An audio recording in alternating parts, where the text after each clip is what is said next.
त्यासाठी चिवडा मसाला बनवून घेणार आहे। तर यामध्ये बडीशेप, जिरे, हे काळे मिरी टाकलेले आहे आणि धने हे थोडंसं आपल्याला एकदम थोडं हलकंसं भाजून घ्यायचं आहे। आणि इथं शेव बनवलेले आहे चिवड्यासाठी आणि हे एकदम हलकं भाजून घ्यायचं आहे। नंतर मग आपल्याला बारीक करून घ्यायचं मिक्सरच्या भांड्यामध्ये। भाजून घेतलेला आहे, आता थंड होऊन द्यायचंय। एकदम थोडंसं असं भाजून घेतलेलं आहे, जास्त नाही भाजायचं। आणि आता मका पोहे तळून घेते, मकाच्या पापड्या तळून घेत आहे चिवड्यासाठी। तर तेल तापले का नाही तर तेल तापले, गरम झालेलं आहे। आता यामध्ये मका पोहे तळून घेते। तर शेव बनवून घेतलेले आहे, आता मका पोहे तळून घेते।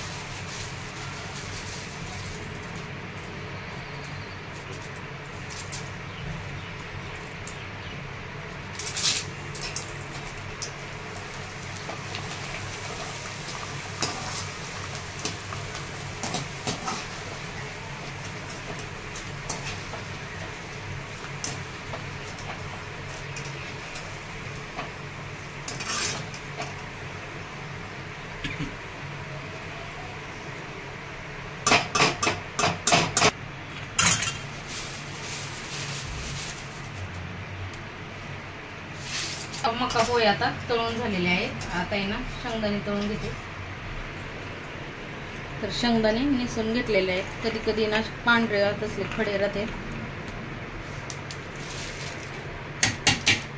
तर शेंगदाणे तळून घेतलेले आहेत, मकाच्या पापड्या तळून घेतलेल्या आहेत। आता कढीपत्ता, हिरवी मिरची तळून घ्यायची आहे आणि लसूण तळून घ्यायचं आहे। मिक्सरच्या भांड्यामध्ये फिरून घेते, असं बारीक करून घेतलेलं आहे। आता यामध्ये आहे ना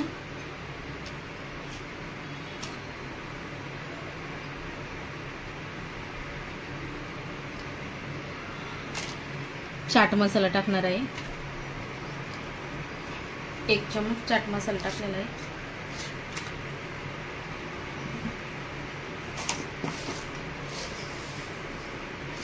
साखर, लाल तिखट, चवीनुसार मीठ, हळद। पाहू शकता छान असा आपला हा चिवडा मसाला तयार आहे घरच्या घरी आणि खूप चविष्ट होते, छान होतं चिवडा हे।